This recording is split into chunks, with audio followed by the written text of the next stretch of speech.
Esther. Chapter 1. Now it came to pass in the days of Ahasuerus. This is Ahasuerus which reigned from India even unto Ethiopia, over 127 provinces. That in those days, when the king Ahasuerus sat on the throne of his kingdom, which was in Shushan the palace, in the 3rd year of his reign, he made a feast unto all his princes and his servants.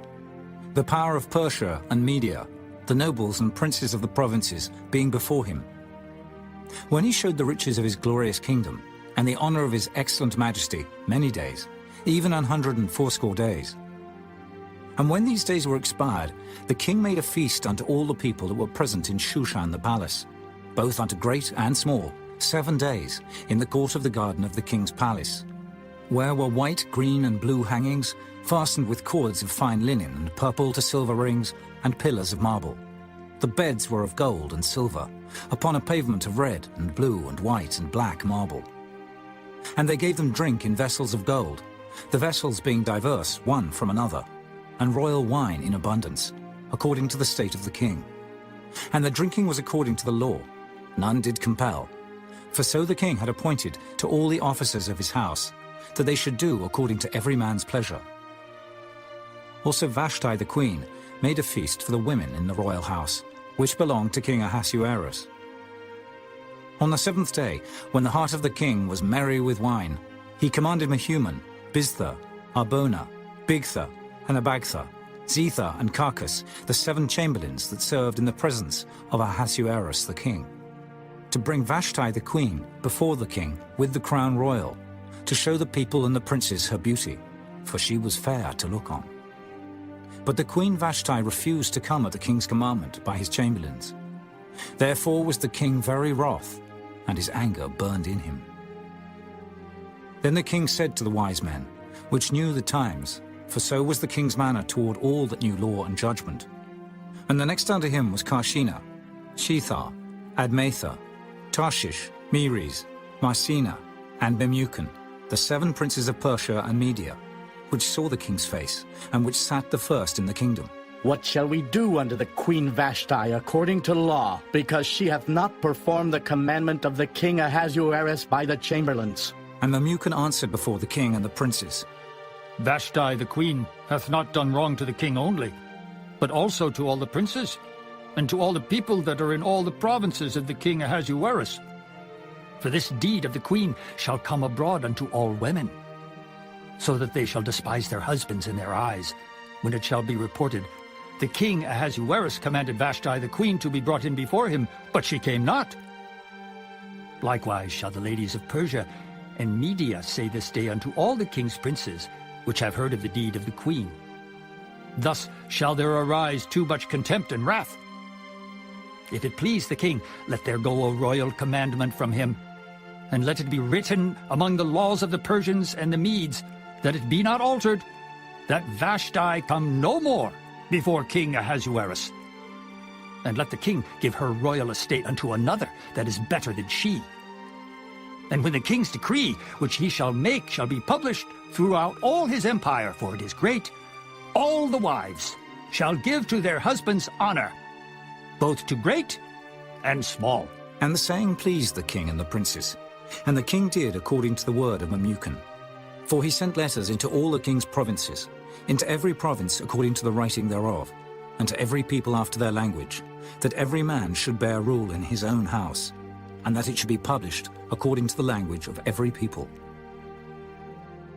Chapter 2. After these things, when the wrath of King Ahasuerus was appeased, he remembered Vashti, and what she had done, and what was decreed against her. Then said the king's servants that ministered unto him, Let there be fair young virgins sought for the king, and let the king appoint officers in all the provinces of his kingdom, that they may gather together all the fair young virgins unto Shushan the palace, to the house of the women, unto the custody of Hegi, the king's chamberlain, keeper of the women. And let their things for purification be given them. And let the maiden which pleaseth the king be queen instead of Vashti. And the thing pleased the king, and he did so. Now in Shushan the palace there was a certain Jew, whose name was Mordecai, the son of Jair, the son of Shimei, the son of Kish, a Benjamite, who had been carried away from Jerusalem with the captivity which had been carried away with Jeconiah, king of Judah, whom Nebuchadnezzar, the king of Babylon, had carried away. And he brought up Hadassah, that is, Esther, his uncle's daughter, for she had neither father nor mother. And the maid was fair and beautiful, whom Mordecai, when her father and mother were dead, took for his own daughter. So it came to pass, when the king's commandment and his decree was heard, and when many maidens were gathered together unto Shushan the palace, to the custody of Hegai, that Esther was brought also unto the king's house, to the custody of Hegai, keeper of the women. And the maiden pleased him, and she obtained kindness of him, and he speedily gave her her things for purification, with such things as belonged to her, and 7 maidens, which were meet to be given her out of the king's house. And he preferred her and her maids unto the best place of the house of the women. Esther had not showed her people nor her kindred, for Mordecai had charged her that she should not show it. And Mordecai walked every day before the court of the women's house, to know how Esther did, and what should become of her. Now when every maid's turn was come to go in to King Ahasuerus, after that she had been 12 months, according to the manner of the women. For so were the days of their purifications accomplished, to wit, 6 months with oil of myrrh, and 6 months with sweet odors, and with other things for the purifying of the women. Then thus came every maiden unto the king. Whatsoever she desired was given her to go with her out of the house of the women unto the king's house. In the evening she went, and on the morrow she returned into the second house of the women, to the custody of Sheashgaz, the king's chamberlain, which kept the concubines. She came in unto the king no more, except the king delighted in her, and that she were called by name. Now when the turn of Esther, the daughter of Abihail, the uncle of Mordecai, who had taken her for his daughter, was come to go in unto the king, she required nothing but what Hegai the king's chamberlain, the keeper of the women, appointed. And Esther obtained favor in the sight of all them that looked upon her. So Esther was taken unto King Ahasuerus into his house royal in the 10th month, which is the month Tebeth, in the 7th year of his reign. And the king loved Esther above all the women, and she obtained grace and favor in his sight more than all the virgins, so that he set the royal crown upon her head, and made her queen instead of Vashti. Then the king made a great feast unto all his princes and his servants, even Esther's feast. And he made a release to the provinces, and gave gifts, according to the state of the king. And when the virgins were gathered together the second time, then Mordecai sat in the king's gate. Esther had not yet showed her kindred nor her people, as Mordecai had charged her. For Esther did the commandment of Mordecai, like as when she was brought up with him. In those days, while Mordecai sat in the king's gate, 2 of the king's chamberlains, Bigthan and Teresh, of those which kept the door, were wroth, and sought to lay hand on the king Ahasuerus. And the thing was known to Mordecai, who told it unto Esther the queen. And Esther certified the king thereof in Mordecai's name. And when inquisition was made of the matter, it was found out. Therefore they were both hanged on a tree. And it was written in the book of the Chronicles before the king. Chapter 3.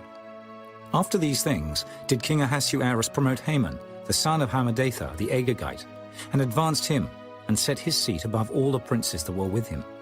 And all the king's servants that were in the king's gate bowed and reverenced Haman, for the king had so commanded concerning him. But Mordecai bowed not, nor did him reverence.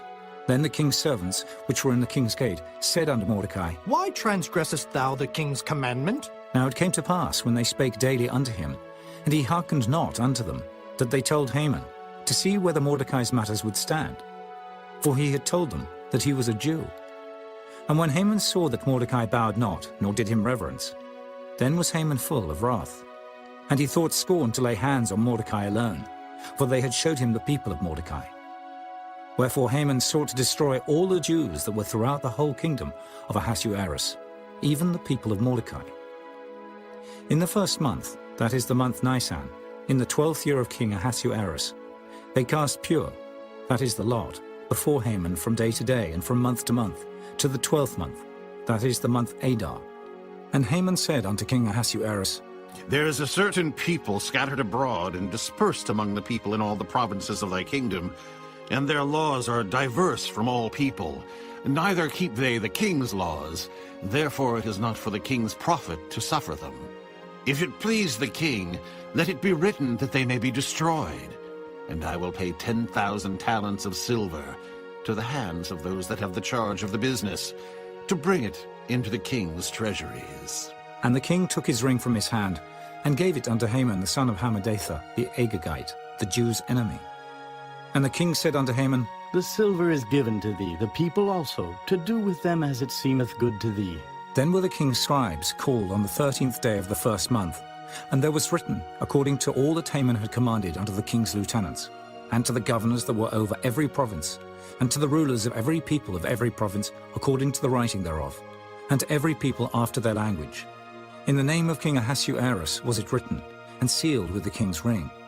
And the letters were sent by posts into all the king's provinces, to destroy, to kill, and to cause to perish all Jews, both young and old, little children and women, in one day, even upon the 13th day of the 12th month, which is the month Adar, and to take the spoil of them for a prey. The copy of the writing for a commandment, to be given in every province, was published unto all people, that they should be ready against that day. The posts went out, being hastened by the king's commandment, and the decree was given in Shushan the palace. And the king and Haman sat down to drink, but the city Shushan was perplexed. Chapter 4. When Mordecai perceived all that was done, Mordecai rent his clothes, and put on sackcloth with ashes, and went out into the midst of the city, and cried with a loud and a bitter cry, and came even before the king's gate. For none might enter into the king's gate clothed with sackcloth. And in every province, whithersoever the king's commandment and his decree came, there was great mourning among the Jews, and fasting, and weeping, and wailing. And many lay in sackcloth and ashes. So Esther's maids and her chamberlains came and told it her. Then was the queen exceedingly grieved. And she sent raiment to clothe Mordecai, and to take away his sackcloth from him. But he received it not. Then called Esther for Hatach, one of the king's chamberlains, whom he had appointed to attend upon her, and gave him a commandment to Mordecai, to know what it was, and why it was. So Hatach went forth to Mordecai unto the street of the city, which was before the king's gate. And Mordecai told him of all that had happened unto him, and of the sum of the money that Haman had promised to pay to the king's treasuries for the Jews, to destroy them. Also he gave him the copy of the writing of the decree that was given at Shushan, to destroy them, to show it unto Esther, and to declare it unto her, and to charge her that she should go in unto the king, to make supplication unto him, and to make request before him for her people. And Hatach came and told Esther the words of Mordecai. Again Esther spake unto Hatach, and gave him commandment unto Mordecai. All the king's servants and the people of the king's provinces do know that whosoever, whether man or woman, shall come unto the king into the inner court, who is not called, there is one law of his to put him to death, except such to whom the king shall hold out the golden scepter, that he may live. But I have not been called to come in unto the king these 30 days. And they told to Mordecai Esther's words. Then Mordecai commanded to answer Esther. Think not with thyself that thou shalt escape in the king's house, more than all the Jews. For if thou altogether holdest thy peace at this time, then shall their enlargement and deliverance arise to the Jews from another place.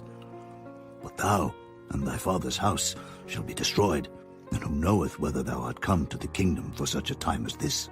Then Esther bade them return Mordecai this answer. Go, gather together all the Jews that are present in Shushan, and fast ye for me, and neither eat nor drink 3 days, night or day. I also and my maidens will fast likewise. And so will I go in unto the king, which is not according to the law. And if I perish, I perish. So Mordecai went his way, and did according to all that Esther had commanded him. Chapter 5. Now it came to pass on the 3rd day, that Esther put on her royal apparel, and stood in the inner court of the king's house, over against the king's house. And the king sat upon his royal throne in the royal house, over against the gate of the house. And it was so, when the king saw Esther the queen standing in the court, that she obtained favor in his sight. And the king held out to Esther the golden scepter that was in his hand. So Esther drew near, and touched the top of the scepter. Then said the king unto her, What wilt thou, Queen Esther, and what is thy request? It shall be even given thee to the half of the kingdom. And Esther answered, If it seem good unto the king, let the king and Haman come this day unto the banquet that I have prepared for him. Then the king said, Cause Haman to make haste, that he may do as Esther hath said. So the king and Haman came to the banquet that Esther had prepared. And the king said unto Esther at the banquet of wine, What is thy petition? And it shall be granted thee. And what is thy request? Even to the half of the kingdom it shall be performed. Then answered Esther and said, My petition and my request is, if I have found favor in the sight of the king, and if it please the king to grant my petition and to perform my request, let the king and Haman come to the banquet that I shall prepare for them, and I will do tomorrow as the king hath said. Then went Haman forth that day, joyful and with a glad heart. But when Haman saw Mordecai in the king's gate, that he stood not up, nor moved for him, he was full of indignation against Mordecai. Nevertheless, Haman refrained himself, and when he came home, he sent and called for his friends, and Zeresh his wife. And Haman told them of the glory of his riches, and the multitude of his children, and all the things wherein the king had promoted him, and how he had advanced him above the princes and servants of the king. Haman said moreover, Yea, Esther the queen did let no man come in with the king unto the banquet that she had prepared, but myself. And tomorrow am I invited unto her also with the king. Yet all this availeth me nothing, so long as I see Mordecai the Jew sitting at the king's gate. Then said Zeresh his wife, and all his friends unto him, Let a gallows be made of 50 cubits high, and tomorrow speak thou unto the king that Mordecai may be hanged thereon. Then go thou in narrowly with the king unto the banquet. And the thing pleased Haman, and he caused the gallows to be made.